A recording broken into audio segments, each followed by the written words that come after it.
ไปใช่เอาพักอยู่ใส่ไกลบ่อันนี้จะเป็นขกตำเจียวเพื่อนเห็นบ่พี่น้องเป็นทอนไม้นี่ได้เพื่อนโอ้เป็นน้ำดื่มเขาเจ้าได้พี่น้องอยู่วังนี่ตักใส่ตุกน้ำมันเครื่องนี่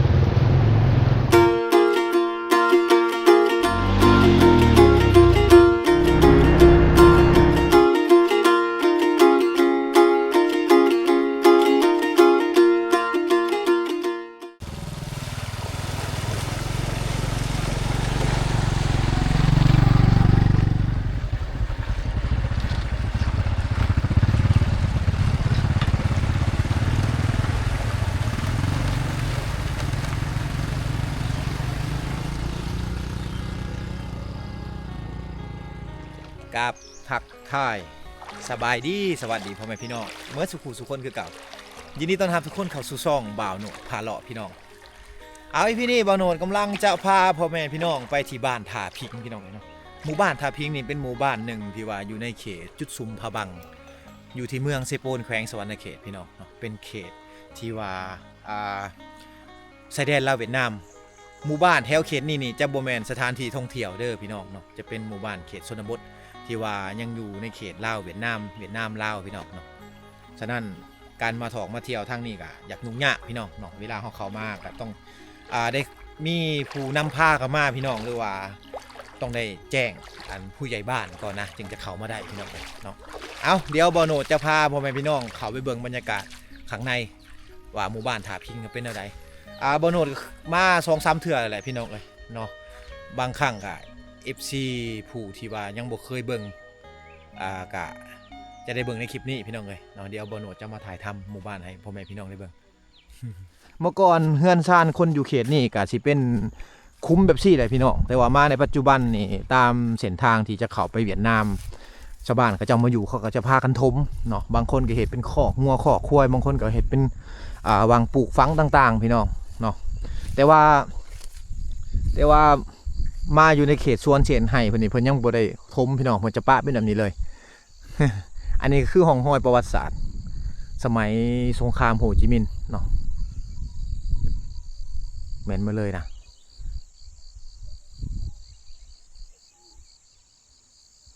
หลายพี่น้องเลยเป็นร้อย200 300คุ้มหมดนะตามบริเวณเดินนี่จะแม่นทั้งหมดเลยอันนี้คือคุ้มระเบิดคุ้มบอมพี่น้องเอาเดินทางกันต่อพี่น้องเลยเดี๋ยวจะถ่ายบรรยากาศตามถนนหนทางให้พ่อแม่พี่น้องได้เบิ่งมื้อนี้บ่าวโหนดเดินทางมากับบ่าวคุยคนหมักเลาะพี่น้องเลยเนาะบ่าวคุยนี่อยู่ที่เมืองสมุยแขวงสารวันแต่ว่าเพิ่นมาเขตนี้ก็ถือว่าเดินทางไกลเติบพี่น้องจากเฮือนจากชานนะเพิ่นมานี่โอ้ใช้ระยะทางประมาณ200กว่ากิโลพี่น้องเนาะ200กว่ากิโลมื้อนี้บ่าวโหนดจะเป็นไกด์พาเพิ่นไปเที่ยวหมู่บ้านชนบทอยู่ทั้งเขตเมืองเซโปนแขวงสวรรณเขตพี่น้องกันเนาะเดินทางกันพี่น้องเลยนี่แหละก็คือเส้นทางเข้าไปบ้านท่าพิงหมู่บ้านท่าพิงนี่เป็นหมู่บ้านที่ว่าอยู่ข้างในห่างจากจุดซุมพะบังพี่น้องประมาณ 3-4 กิโลเมตรเนาะเป็นหมู่บ้านชนเผ่าชนเผ่าตรีนะที่ว่าเขาเจ้าจะอยู่กันเป็นหมู่บ้านที่ว่าขนาดใหญ่พี่น้องเลยเนาะเป็นหมู่บ้านที่ว่าขนาดใหญ่และก็เป็นหมู่บ้านดั้งเดิมคือสินค้าหลักๆของชาวบ้านเขาเจ้านะก็คืองัวแบ่ควายต่างๆพี่น้องอันนี้คือสินค้าในครอบเขาเป็นธนาคารครอบครัว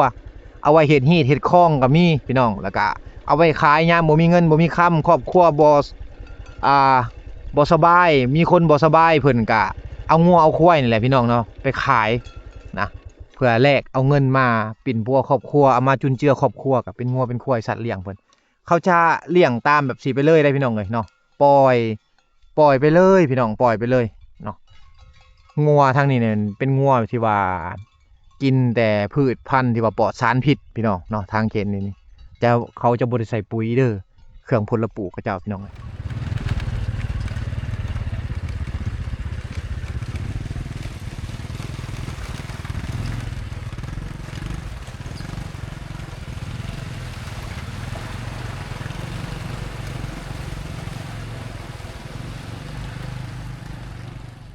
ตอนนี้เบาโนดกับเบาคุยได้พากันมาฮอดบ้านถาพิงไปที่ยำห้อยนะพี่น้องเนาะมาช่วงนี้บ่เห็นและสัตว์เลี้ยงเพิ่นพี่น้องอยู่ในเฮือนในศาลเนาะงัวควายต่างๆเขาจะปล่อยแล้วเนาะปล่อยไปตามธรรมชาติเพราะว่าช่วงนี้เขาบ่ได้ปลูกบ่ได้ฝังเลยพี่น้องเลยเนาะเครื่องปลูกของฝังเขาก็แล้วหมดแล้วนะออมหัวไปหมดแล้วพี่น้องแล้วก็เขาก็เกี่ยวหมดแล้วเนาะก็เลยว่าเฮ็ดให้เฮาบ่เห็นงัวควายเขาเจ้าอยู่ในเฮือนในศาลพี่น้องสบายดีแล้วให้เลยเนาะ อันนี้เพิ่นขายเครื่องนำได้บ่โนดมาแต่ละเทื่อเนี่ยมาถ่ายทำให้พ่อแม่พี่น้องได้เบิ่งเนาะเพราะว่าถึงจะอยู่ในเขตที่ห่างไกลพี่น้องแต่ว่าเพิ่นก็ยังมีห้านขายเครื่องน้อยๆแบบซี่เนาะเฮือนเพิ่นนี่ขายเครื่องพร้อมเนาะเป็นห้านน้อยๆพี่น้องมีน้ำส้มน้ำแดงพี่น้องเนาะแล้วก็มีนะส่วนหลายนะมีคือสินค้าอยู่ทางเขตนี่แม่นสินค้ามาแต่เวียดนามแน่สินค้าไทยแน่พี่น้องเอ้ยเนาะอันนี้คือห้านน้อยๆของเพิ่นเนาะที่เพิ่นค้าขายอยู่ในหมู่บ้านนะเป็นเฮือนครัวพร้อมนะครัวก็อยู่นี่อันนี้ ขีดตะไฟอยู่นี่เลย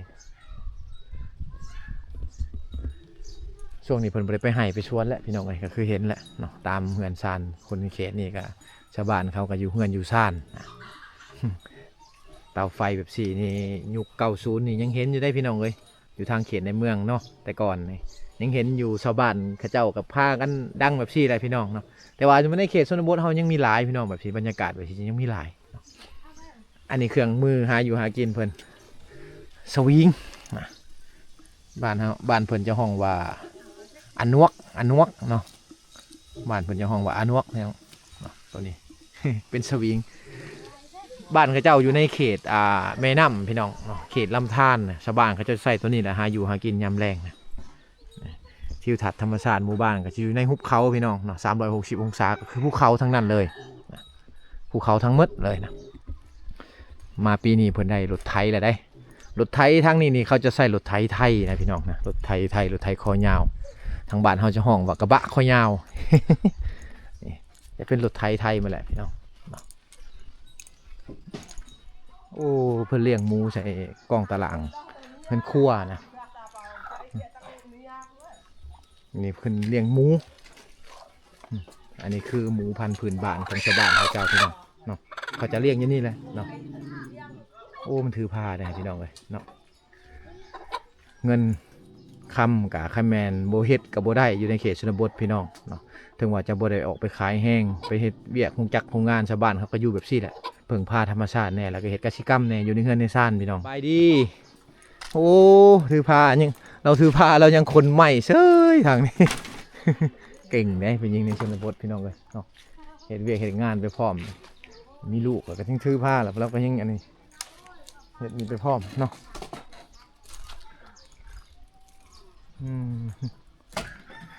เราคนใหม่ไว้ดังคนใหม่ไว้ดังเนาะเมียนใหม่อันนี้ต้นยังไงนี่ต้นอันนั้นต้นเปื่อยบอกต้นเปื่อยพี่น้องต้นเปื่อยเราตัดอยู่ในเฮือนในชาญเรานี่แหละเรามาไว้ดังตัดอยู่หน้าบอกโอ้ตัดอยู่หน้าคนมาปาไว้เฮือนใส่รถไถมาเลยเนาะบ่ได้แบกแล้วเดี๋ยวนี้ใส่รถไถเอาแล้วแต่ก่อนนี่คนในเขตนี่เพิ่นจะแบกเอาได้เวลาอันพลไปเอาไม้เอาหยังมาพี่น้องเลยต้นเปื่อยนะตัดเอาแต่อยู่หน้ามาเอาไว้ดังเชื้อเพลิงเอาไว้แตงอยู่ครัวกินกับเพิ่นใส่ตัวนี้แหละเพิ่นบ่ได้ใส่ถ่านบ่ได้ใส่แก๊สหุงต้มบ่ได้ใส่ไฟฟ้าคือเฮาเพิ่นจะใส่ตัวนี้พี่น้อง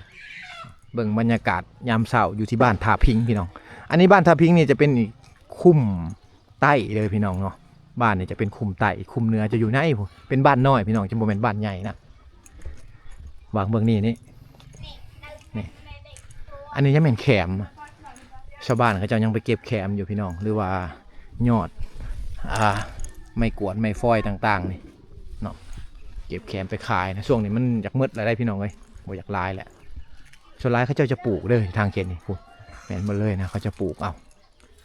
ชาวบ้านเขาเกี่ยมแหละเขาเกี่ยมเขากำลังจะออกไปเก็บแขมกันนะสบายดี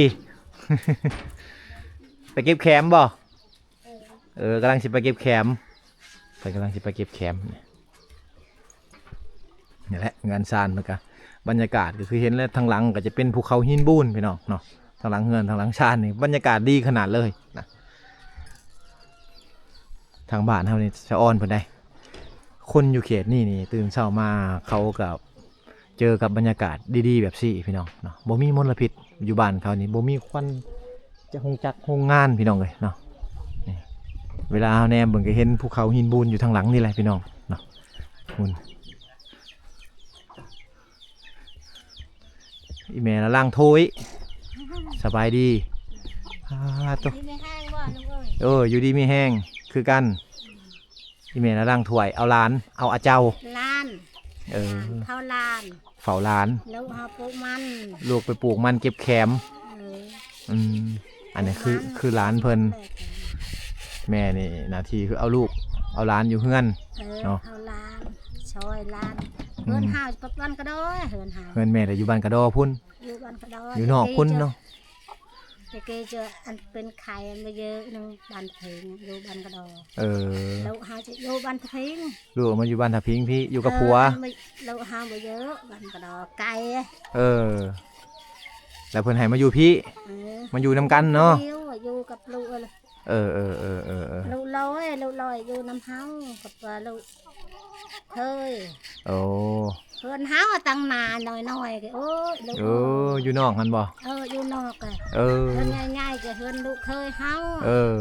ลูกเคยเฮาจะแต่วันคุณได้ลูกเฮาแต่เพื่อนใหญ่มาอยู่กับลูกเพื่อนอยู่พี่น้องอยู่ใกล้ๆกันอันมาอยู่กันคนมาอยู่พี่ดีกว่าเนาะบ่มีเงินเลยบ่มีเงินแล้วมาอยู่กับลูกพี่ดีกว่าเพื่อนซานเพิ่นอยู่ทางหลังนี่ก็เป็นสวนแคมแน่แหละเป็นความยังบงแน่เนาะเฮ้ยเบิ่งบรรยากาศพี่น้องเขาเก็บแคมเดินมีแต่แคมทั้งนั้นเลยนะก่างแคมมาเลย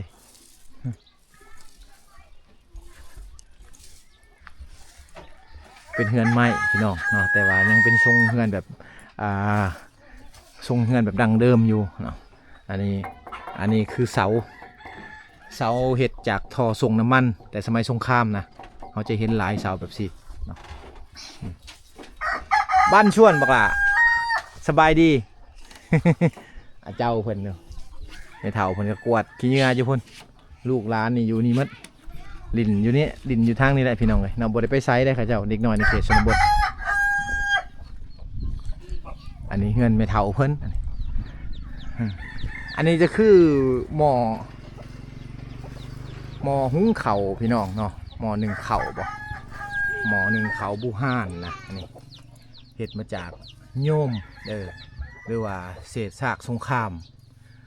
หม้อนี่เกือบ100 ปีแล้วพี่น้องเลยเนาะหม้อแบบซี่นี่อยู่ทางเขตนี่จะมีหลายอยู่บ้านเฮามันจะบ่มีแหละ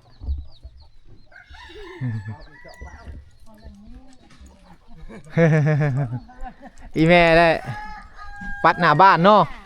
คนอยู่ทางเขตนี่เพิ่นมักความสะอาดนะเพิ่นมักความสะอาดเด้อพี่น้องเพิ่นปัดหน้าบ้านจนแป้นเลยแต่ก่อนนี่ก้างแคมก้างอันนั้นเต็มเลยเนาะแม่ก็ปัดเนาะเอาปัดไม่ปัดเพิ่นมักความสะอาดพี่น้องนี่คือเวียกผู้เฒ่าที่ว่าอยู่เฮือนอยู่ซ่านก็ต้องอันนั้นต้องได้เฮ็ดแทนลูกนี่ไปให้ไปสวนมาแล้วเพิ่นนี่อยู่เอาลูกเอาหลานเนาะ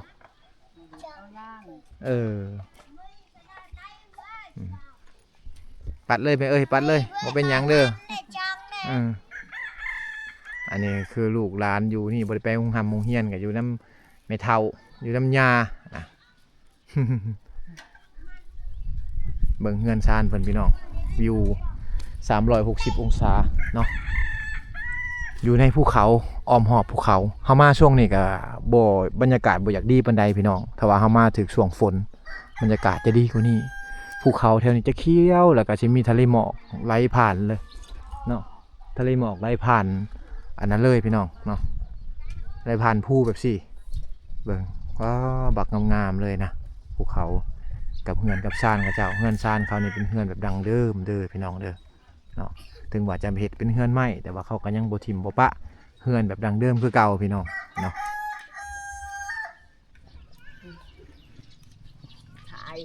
สบายดีแม่ สบาย โอ้ยแม่สูบหืดบ่โอ้สูบยาสูบหืดเนาะพึ่งโดอายุจักปีแล้ว จักปีเลยบ่จื้อแล้วบ่จื้ออายุเจ้าอยู่อีแม่นี่เป็นคนสมัยแต่รุ่นตะกี้รุ่นสงครามบ่ได้พี่น้องเนาะแต่สงครามบ่ได้เนาะตะกี้อยู่ทางเขตนี่เขายิงกันนั่นแหละเนาะทิ่มระเบิดบ่เป็นสงครามมาเฒ่าอ่ะเพิ่นนี่ก็เกือบ80ปีแล้วแหละ80เนาะสำนั้นนะด้านนี้ทางนี้แหละผู้เฒ่าเพิ่นนี่จะสูบหืดนะทางบ้านเฮาจะยำหมากแต่เพิ่นนี่จะสูบหืดคือสูบยาพี่น้องใบหืดใบยานี่คือชาวบ้านเขาจะปลูกเองเนาะเฮือนซานอยู่เขตนี้นี่จะเป็นเฮือนซานที่ว่าผ่านศึกสงครามพี่น้องเนาะตามบริเวณเฮือนซานเพิ่นเดินบ้านเพิ่นเฮาจะเห็นคุ้มระเบิดนะตัวนี้จะเป็นคุ้มระเบิดคุ้มบอมแต่สมัยสงครามโฮจิมินห์เห็นบ่ชาวบ้านเขาจะเอามาเฮ็ดเป็นว่างปลูกฟังพี่น้องเนาะปลูกพืชเอาไว้กินนะ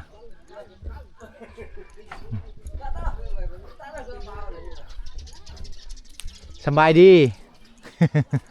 สบายดีเขาขึ้นไปในเด้อนึ่งข้าวบ่โอ้เพิ่นกำลังจะโดยเอาเลยเอาเชิญแซ่บ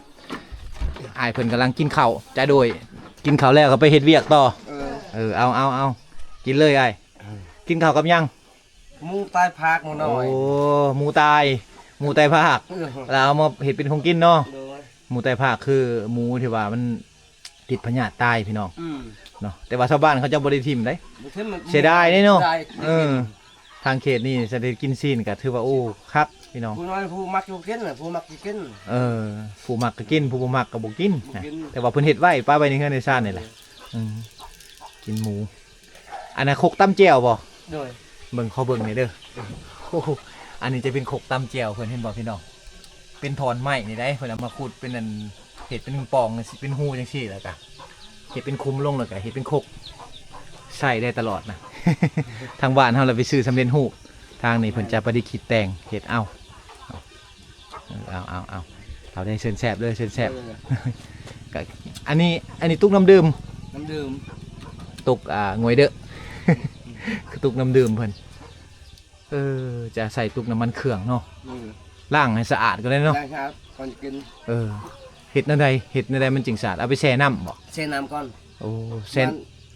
จักมือ10 วัน10 วันโอ้แช่น้ำละล่านี่ไว้น้ำละลานี่โอ้ก็ออกเนาะ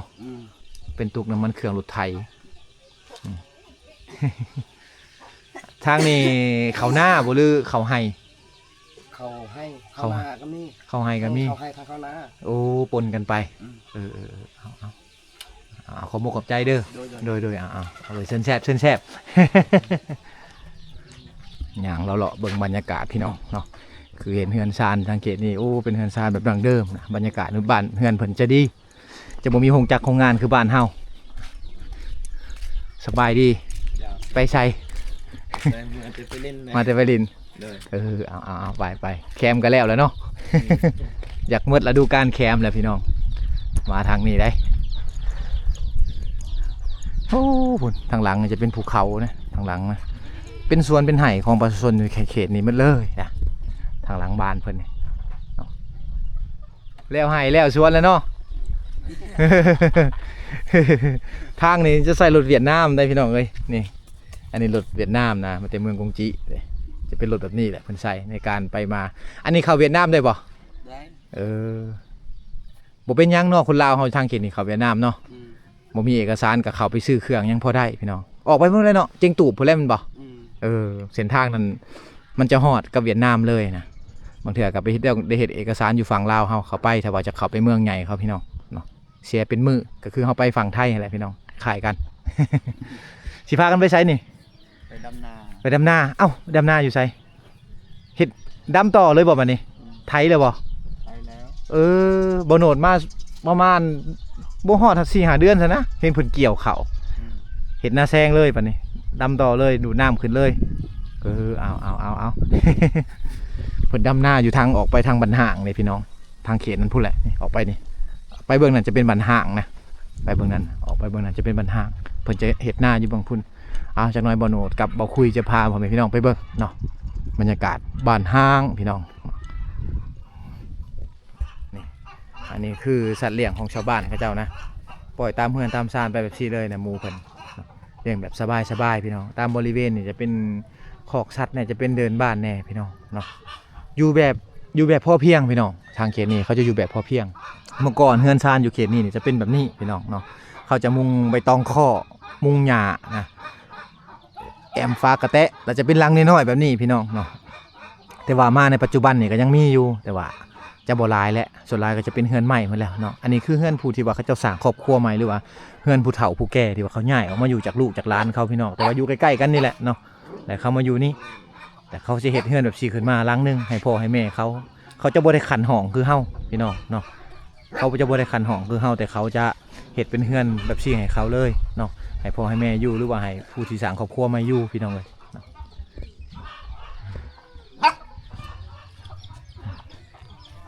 อันนี้คือแคมป์นะเพิ่นตากอยู่ในหน้าบ้านเพิ่นนี่แหละเนาะแคมป์กะเพิ่นตากอยู่ในหน้าบ้านนี่เลยนะเพิ่งพาธรรมชาติแบบใช้ชีวิตแบบสบายๆเนาะโบเร่งรีบกับเวลาพี่น้องอยู่ทางเขตนี้โบเร่งรีบกับเวลาบ่ได้ไปขายแรงงานให้กับโรงจักรโรงงานนะบ้านทาพิงมาเป็นหมู่บ้านที่ว่ามีพื้นที่หลายการเกษตรทางเขตนี้นี่จะดีกว่าหมู่บ้านอื่นพี่น้องเลยเนาะไปใส่เปาะจะแหละไปทางใดไปตักน้ำ ตักน้ำอยู่ใส่ไปตักน้ำลูกๆหลานๆนี่เห็นหูการเห็ดเวียกแล้วเพิ่นจะบ่ได้แบ่งเวียกบ่เป็นผู้หญิงผู้ชายแต่ทางเขตนี่เนาะจะพากันไปตักน้ำนี่ เอาการเห็นหูของเด็กๆในชนบท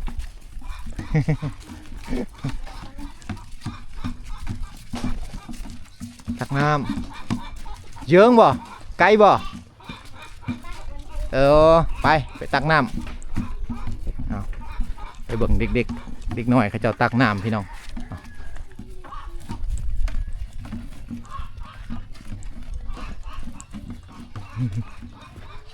ใกล้ๆเขาสบายดีมาแต่เก็บผัก ฟังเพลงไทยนะ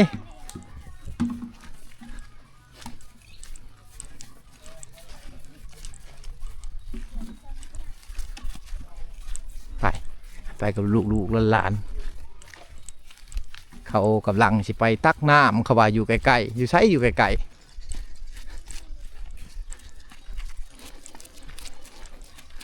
มโนคิดว่ามันบ่ใกล้ได้นี่พี่น้องไปมันอาจจะไกลเติมนะ โอ้ตักอยู่ลุ่มนี่บ่เป็นห่วยบ่โอ้ห่วยนี่โอ้พากันมาตักอยู่นี่โอ้สั้นเติบเลยนี่ทางลงไปนี่ลงไปพี่น้องสั้นเติบนะหวังเขาจะตักน้ำ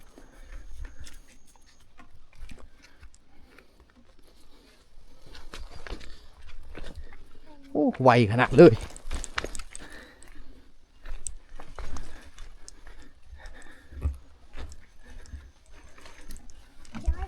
โอ้ตักอยู่นี่เลย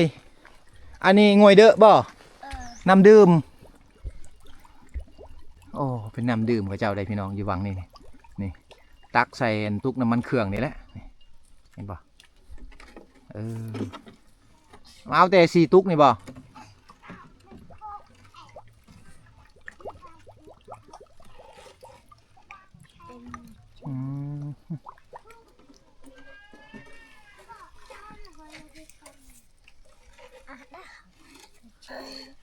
ย่อได้บ่แห้งๆเลยนิดหน่อยในชนบทนี่ไปเปาะพากันไปตักน้ำพุ่นนะทางขึ้นไปอยู่เทิงพุ่น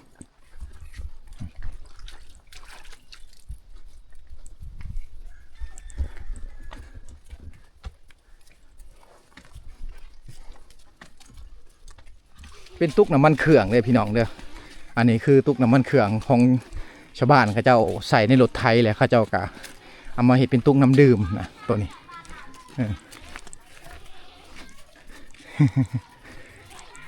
วิถีชีวิต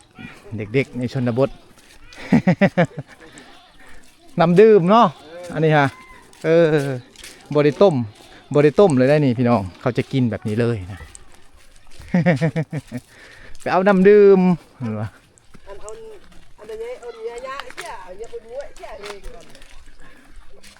ไปถือคนละตุก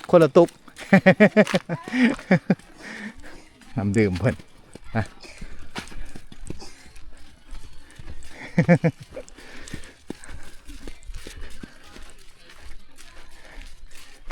ไปย่าง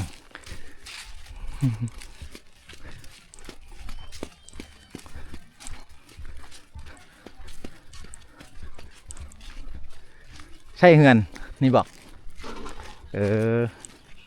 คุณ